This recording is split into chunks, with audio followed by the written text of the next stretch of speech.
अस्सलाम वालेकुम dear students, welcome to the Land Forces Academy YouTube channel. So dear students, आज की इस वीडियो में हम पीएमए 157 लैंग कोर्स के ऊपर बात करेंगे। इससे पहले 3 से 4 लेक्चर्स में अपलोड कर चुका हूं, जिसके अंदर मैंने वर्बल, नॉन वर्बल और एकेडमिक के ऊपर काफ़ी डिटेल से आप लोगों को एक्सप्लेनेशन दी है। तो आज की इस वीडियो के अंदर हम एडवर्टाइजमेंट के ऊपर बात करेंगे कि रजिस्ट्रेशन कब से कब तक है। इसके अलावा टेस्ट पैटर्न को आप हाईलाइट करेंगे और नॉन वर्बल के क्वेश्चन आपको सिखाऊंगा कि नॉन वर्बल के जो स्पेसिफिक ओवरलैपिंग वाले क्वेश्चन है उनको आपने किस तरीके से सॉल्व करना है, और एकेडमिक के कुछ मोस्ट रिपीटेड क्वेश्चंस आपको कवर करवाऊंगा। इसके अलावा ट्रिक्स भी आपको सिखाऊंगा, जिस तरह नॉन वर्बल है तो नॉन वर्बल के ट्रिक्स भी आपको सिखाऊंगा, और हमारे जो कंप्लीट सीरीज है और जो हमारे पेड कोर्सेज है तो उनसे रिलेटेड भी मैं आपको गाइड करूंगा।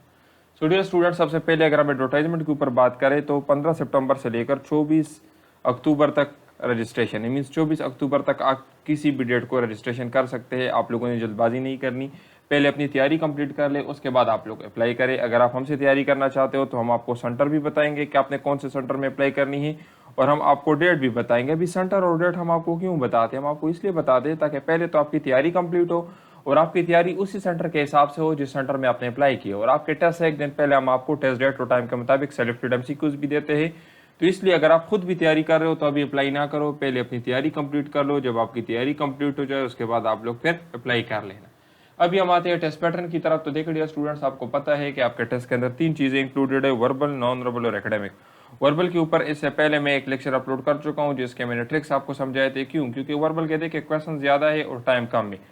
टेस्ट में 84 क्वेश्चंस होते हैं, 30 मिनट्स का टाइम होता है। इसी तरीके से नॉन वर्बल के 64 क्वेश्चंस होते हैं, 30 मिनट्स का टाइम होता है। तो वर्बल, नॉन वर्बल में आप लोगों को ट्रिक्स आने चाहिए। जिस तरह इससे पहले एक लेक्चर में वर्बल का अपलोड कर चुका हूँ, उसके अंदर मैंने वर्बल के ट्रिक्स आपको समझाई थी। इसी तरीके से नॉन वर्बल के भी कुछ ट्रिक्स मैंने समझाए, और एक टाइप जो कि है ओवरलैपिंग टाइप क्वेश्चन हो, इसके अंदर मैं आपको करूंगा। बाकी मेन मसला स्टूडेंट्स को कहाँ पर होता है, वर्बल, नॉन वर्बल में टाइम मैनेजमेंट का मसला होता है, लेकिन एकेडमिक में स्टूडेंट्स को क्वेश्चन नहीं आते, स्टूडेंट्स को याद नहीं होते।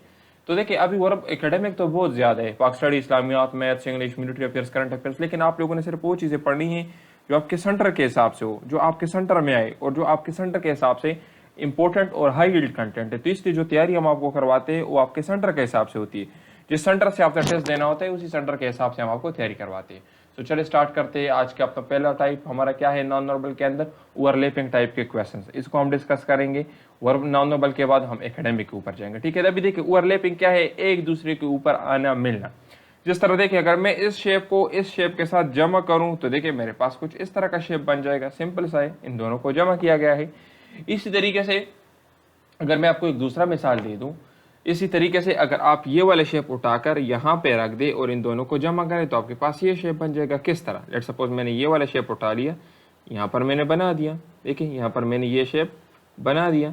अभी मैंने ये शेप उठा लिया और यहाँ पर मैंने बना दिया, तो देखिए मुझे ये आ गया मेरे पास। फिर उसके बाद देखिए सिंपली अगर आप ये वाला शेप उठा लें और इसके ऊपर रख लें तो आपके पास ये वाला शेप बन जाएगा। अभी आप इसको उठाए और इसके ऊपर रखें तो आपके पास शेप किस तरह से बन जाएगा, सबसे पहले ये वाला लाइन आ जाएगा, फिर उसके बाद ये वाला लाइन आ जाएगा, ये भी आ गया, और अभी ये वाला लाइन आ जाएगा। तो देखिए कुछ इस तरह से शेप आपका बन जाएगा। तो ये आपका आंसर होगा। तो ओवरलैपिंग में हमने क्या करना होता है, ओवरलैपिंग टाइप के जितने भी नॉन वर्बल के क्वेश्चंस होंगे आप लोगों ने पहले और दूसरे को जमा करना होता है, और उनसे जो आंसर आ जाए उसको आप लोगों ने लिखना होता है, वो आपका ऑप्शन होता है। ठीक है, अभी देखिए यहाँ पर मैंने क्या लिखा है, approach is the key to answer. Question को समझना और उसके अंदर झांक के देखना आपको आंसर देगा। क्यों? यहां पर नॉन वर्बल के जो क्वेश्चंस आपके पास आते हैं तो वहां पर ये लिखा नहीं होता कि ये ओवरलैपिंग टाइप के क्वेश्चंस है, वहां पर ये चीज मेंशन नहीं होगी। आपने अपने ज़हन के अंदर देखकर ही बताना होता है। तो क्या है अप्रोच, आप लोगों ने लेट सपोज अगर इसको और इसको आप देख लेते और इसको आप देख लेते तो आपके जहन में डर की बात आनी चाहिए कि इन दोनों को जमा किया गया है, या आप लोगों के जहन में यह बात आनी चाहिए कि इन दोनों को तो माइनस नहीं किया गया, इन दोनों में से कॉमन चीजें तो माइनस नहीं हुई। लेट सपोज अगर मैं इस तरह से एक लाइन बनाऊं और मैं इस तरह से एक लाइन बनाऊं और मैं आपको कहूं कि आप इन दोनों को माइनस करें, क्या आएगा? तो देखिए ये कॉमन लाइन दोनों में से ये वाले माइनस हो जाएंगे, तो सिर्फ इस तरह का लाइन मेरे पास आ जाएगा। तो कहने का मतलब यह है कि इनिशियल टेस्ट में जिस तरह आप जैसे ही क्वेश्चन आप देखें तो आपके जहन में ये बात आनी चाहिए कि इन दोनों को जमा किया गया। जिस तरह मैं इसको और इसको देखूं तो मुझे पता होना चाहिए कि इसका आंसर क्या आएगा, इसको और इसको देखकर मुझे ये पता होना चाहिए कि हाँ इसको जमा किया, तभी आप क्वेश्चंस को जल्दी कर सकोगे। तो ये तो तरीकेकार है, मैं आपको समझा रहा हूं कि इस तरह से आप लोगों ने पहले दूसरे को जमा करके तीसरा ऑप्शन अपना निकालना होता है। लेकिन वहां पर आपको जब इस तरह का एक क्वेश्चन शो हो जाए कि इसका आंसर क्या है, तो आपको डायरेक्ट पता नहीं चलता कि अभी इसके साथ मैं क्या करूं। तो आप लोगों ने कुछ 7 बेसिक्स रूल्स है नॉन वर्बल के 7 टाइप्स है, और उन 7 टाइप्स के उसमें से हर टाइप के इस तरह के ट्रिक्स है। जिस तरह इसमें मैंने आपको बताया था कि पहले दूसरे को आपने जमा करना है, तो इसी तरीके से कुछ में आपने पहले दूसरे को माइनस करना होता है, कुछ में आपने कॉमन लाइन्स को रिमूव करनी होती है, कुछ में कॉमन लाइन्स को छोड़ना होता है। इसी तरीके से 7 रूल्स है, और ये 7 के 7 रूल्स हमने अपने पेड कोर्स के अंदर पढ़ाए हैं नॉन वर्बल के। टोटल 7 रूल्स है, ये हमने अपने पेड कोर्स के अंदर पढ़ा है। अगर आप हमारे कोर्स को ज्वाइन करना चाहते हैं, ये हमारा कॉन्टैक्ट नंबर है। तो उन 7 रूल्स को आपने अप्लाई करना है। अभी ये मैं आपको क्यों बता रहा हूँ, मैं आपको इसलिए बता रहा हूँ कि जब नॉन वर्बल का क्वेश्चन आपके टेस्ट में आ जाए इस तरह, तो वहां पर आपको पता नहीं चलता कि इसको अभी मैंने जमा करना है, माइनस करना है, थोड़ा आपने अपने ज़हन को यूज करना होता है। लेकिन अगर ये 7 बातें आपको पता हो ना, जो कि 7 डिफरेंट वीडियोज है और हर वीडियो के अंदर डिफरेंट टाइप्स है नॉन वर्बल की, और उसके ऊपर हमने बात की है, तो आपके पास अगर क्वेश्चन आ जाए तो फिर आपने ज़हन में उसको करना होता है। लेट सपोज मैंने पहले दूसरे को जमा किया, अच्छा ये तो जमा वाले नहीं है, माइनस किया ये भी नहीं है, अच्छा कॉमन लाइन्स ये भी नहीं है, अच्छा फिर मैंने इनको रिमूव करना है एक दूसरे से, तो फिर आपको पता चलेगा कि अभी ये कौन सा वाला है। लेट सपोज अभी हम यहाँ पर देखते हैं। सबसे पहले नॉन वर्बल के कुछ बेसिक ट्रिक्स मैं आपको बता देता हूँ। देखिए पहली चीज़ तो ये है कि आपने हमेशा क्वेश्चन को हॉरिजॉन्टली स्टडी करना होता है। हॉरिजॉन्टल का क्या मतलब है कि आपने पहले इसको पढ़ना है, फिर इसको पढ़ना है, फिर इसको पढ़ना है। ये नहीं कि आप इसके बाद इसके ऊपर आ जाए फिर इसके ऊपर आ जाए, इस तरह नहीं करना। आपने हमेशा क्वेश्चन को हॉरिजॉन्टली पढ़ना है इस तरह से, ठीक है। ये आपका हो गया पहला रूल। दूसरा रूल आपके पास क्या है, आपने दरमियान वाली लाइन को पढ़ना नहीं है, ठीक है। दरमियान वाली लाइन को पढ़ने की जरूरत नहीं है ताकि आपके पास टाइम की बचत हो, क्योंकि इसको पढ़ने में भी तो आपका टाइम लगेगा ना, वहां पर तो इतना टाइम नहीं होता। आपने चेंज को देखना होता है, पहले दूसरे को देखे आप उसमें डिटेक्ट करें कि किस तरह से चेंज आई, तीसरे को देखे आप देखें कि किस तरीके से ये शेप्स चेंज हुए, और फिर आप लोग अपना आंसर निकाले। अभी हम आते हैं इस की तरफ। देखिए इसमें क्या किया गया है, इसको और इसको जमा किया गया है, जो कॉमन चीजें हैं इन दोनों के अंदर उनको माइनस किया गया है। तो देखिए इसमें ये डॉट्स आपको नजर आ रहे हैं, ये डॉट्स ये इन दोनों के अंदर कॉमन है ना, तो ये डॉट्स इससे रिमूव की गए हैं। बाकी यहाँ पर ये शेप आ जाएगा और यहाँ पर ये आ जाएगा, ये शेप बन जाएगा, इसको पढ़ने की जरूरत नहीं है। इसमें और इसमें जो एक जैसा शेप है उसको हमने रिमूव करना है। जिस तरह देखिए यहाँ पर ये लाइन, तो ये इसके अंदर कॉमन है, फिर ये लाइन ये भी इसके अंदर कॉमन है, तो हमारा शेप किस तरह से आ जाएगा, यहाँ से ये चीज़ आ जाएगी और यहाँ से ये, तो ये हमारा आंसर हो जाएगा। तो हमारा आंसर क्या होगा, ये हमारा आंसर होगा, ठीक है। तो इसमें देखें इसमें कौन सा रूल अप्लाई हुआ, इसमें दोनों के अंदर जो कॉमन चीजें थी, जो एक जैसी चीजें थी, उनको माइनस किया गया है और फिर उसके बाद जमा किया गया है। कुछ में इस तरह से होता है कि पहले और दूसरे के अंदर सिर्फ जो कॉमन चीजें होती है उनको आप लोगों ने आंसर के अंदर लाना होता है। तो ये डिफरेंट टाइप से, इसके ऊपर हमारे डिटेल्ड लेक्चर से अगर आप पेड कोर्सेज ज्वाइन कर लेते हैं तो वहां पर हम आपको ये सारी चीजें सिखा देंगे। अभी इस क्वेश्चन को अगर आप देखें तो इसमें भी यही बात की गई है। इसमें इन दोनों के अंदर जो कॉमन चीजें हैं उनको रिमूव किया गया है और जो चीजें बच जाती है उनको आपने करना है। जिस तरह देखें ये लाइन देखें तो ये लाइन रिमूव हो गया, ये लाइन देखें ये लाइन भी रिमूव हो गया, ये शेप देखें तो ये शेप भी हो गया। अब यहाँ पर देखें सिर्फ ये डॉट्स रह जाते हैं ना, ये डॉट्स आपको नजर आ रहे हैं ना, ये डॉट्स रह जाते हैं, तो ये डॉट्स आ गए और यहाँ पर ये शेप रह जाते हैं, तो ये शेप आ गया। दरमियान को पढ़ने की जरूरत नहीं है। यहाँ पर भी सबसे पहले हमने ये लाइन हटा देना है, फिर उसके बाद हमने ये लाइन हटा देना, ये लाइन हमने हटा दी है। तो अभी हमारे पास तो एक तो ये बस प्लस बच गया, तो प्लस मैंने बना दिया है। यहाँ पर ये चीज़ रह गई, ये भी मैंने बना दी है, और यहाँ पर ये डॉट्स भी बच गई, ठीक है। तो यहाँ एक डॉट यहाँ पर, एक डॉट यहाँ पर, एक डॉट यहाँ पर और एक डॉट यहाँ पर। तो अभी देखिए मेरा आंसर कौन सा होगा, ये वाला मेरा आंसर होगा, ठीक है। अच्छा नेक्स्ट देखें, इसमें भी ये किया गया है, पहले और दूसरे को जमा करें आपके पास आंसर आ जाएगी। जिस तरह देखिए ये वाला शेप है, तो अगर मैं इसके ऊपर बना लेता हूँ तो ये मेरे पास आ जाएगा, इसको पढ़ने की जरूरत नहीं है। इसको इसके साथ जमा करें तो आपके पास आंसर क्या आ जाएगा, ये आपका आंसर बन जाएगा, ठीक है। अभी देखिए डियर स्टूडेंट, अभी हम आते हैं एकेडमी की तरफ। पहला हमारा क्वेश्चन क्या है कि शिमला कॉन्फ्रेंस जो है तो ये कब हुई थी, तो ये 25 जून 1945 को शिमला कॉन्फ्रेंस हुई थी। अभी देखिए अप्रोच बहुत जरूरी है। ये पिछले काफी मरतबा इनिशियल टेस्ट में ये क्वेश्चन रिपीट हो चुका है, लेकिन लेट सपोज अगर आपको पास पेपर का ये क्वेश्चन मिले कि शिमला कॉन्फ्रेंस की डेट बताए, तो आप लोग सिर्फ ये याद कर ले। तो अगर नेक्स्ट टाइम ये क्वेश्चन ना आया फिर आप क्या करोगे, कोई और क्वेश्चन भी तो आ सकता है ना, और आते हैं इस तरह। तो आप लोगों की अप्रोच क्या होनी चाहिए, जो क्वेश्चन आपको मिले कि ये टेस्ट में आ चुका है उसके आसपास तमाम एरियाज आप लोगों ने कवर करने हैं। किस तरह भी मैं आपको समझाता हूँ। जिस तरह देखिए आपसे ये भी पूछा जा सकता है कि शिमला कॉन्फ्रेंस के वक्त वायसराय कौन थे, तो देखें लॉर्ड वेवल वायसराय थे, ये क्वेश्चन पूछा जा सकता है। अच्छा मुझे ये बताएं कि नेहरू रिपोर्ट कब हुई थी, तो नेहरू रिपोर्ट 1928 को हुई थी, ठीक है। अच्छा फिर उसके बाद ये भी पूछा जा सकता है कि कायदे आज़म ने मुस्लिम लीग को कब ज्वाइन किया, तो 1913 में। अल्लामा इकबाल मुस्लिम लीग के प्रेसिडेंट कब बने थे, 1930 में, और इलाहाबाद में खुतबा दिया था वो भी 1930 में, ठीक है।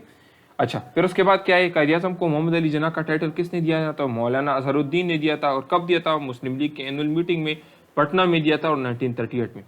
तो ये जितने भी क्वेश्चंस मैंने यहाँ पर आपको बता दिए, ये सारे क्वेश्चंस डिफरेंट कोर्सेज में पूछे गए हैं।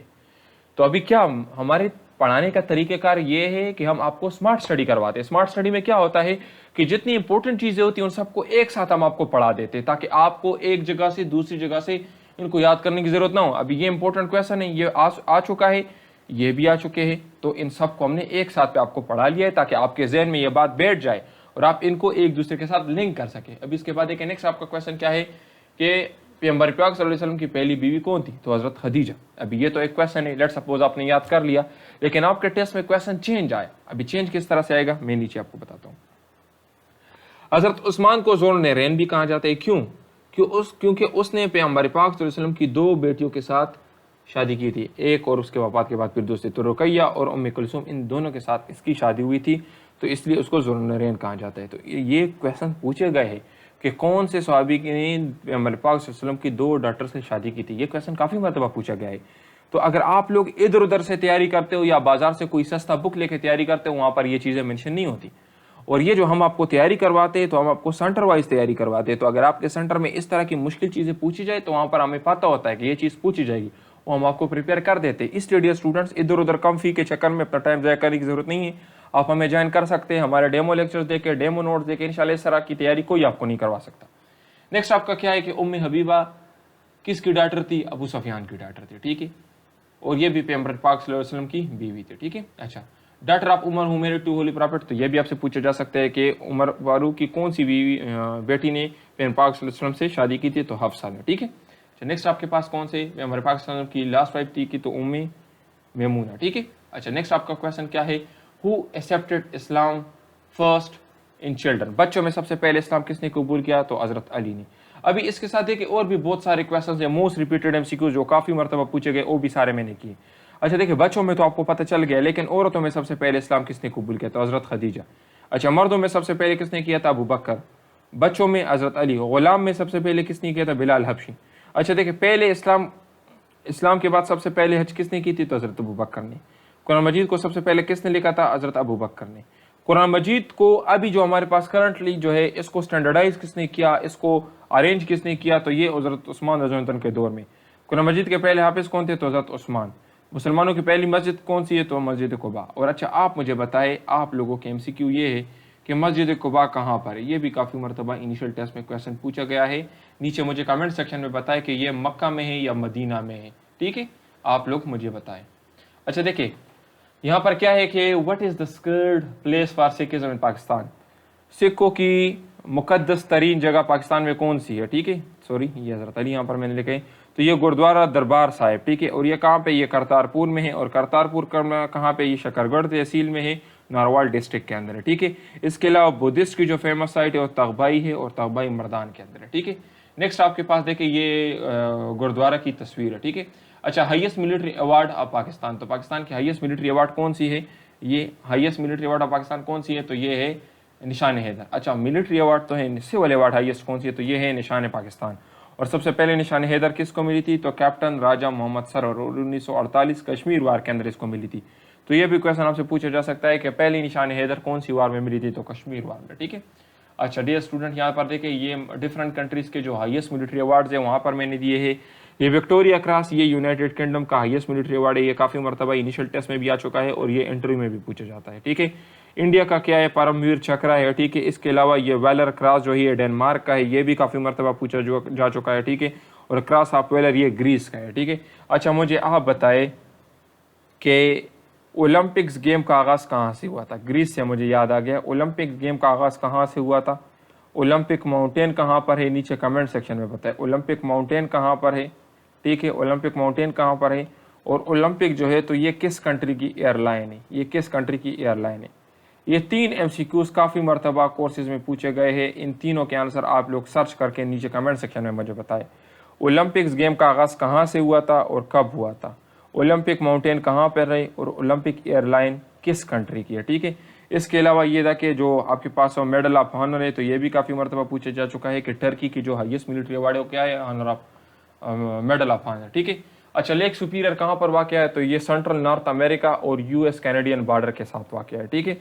और कौन से MCQs है? डेथ सी कहाँ पर है? तो ये इसराइल और जॉर्डन के बीच में है, और this is the lowest point on earth, ये लोएस्ट पॉइंट ऑन अर्थ है। अच्छा, हम मुझे बताया हाईएस्ट पॉइंट ऑन अर्थ कौन सा है? इससे पहले लेक्चर में मैंने बताया था, हाईएस्ट पॉइंट ऑन अर्थ कौन सा है, इससे पहले लेक्चर के अंदर मैं बता चुका हूँ। देखिए मैं क्वेश्चन आपसे इसलिए पूछता हूँ ना, ये सारे मुझे आते हैं, मैं चाहता हूँ ताकि आप लोगों को चीज़ें रिवाइज हो जाए, आप लोग इंटरेक्ट करें और आप लोग चीज़ों को सीखें, क्योंकि जब आप खुद आंसर दोगे तो ये आपको याद रहेगा।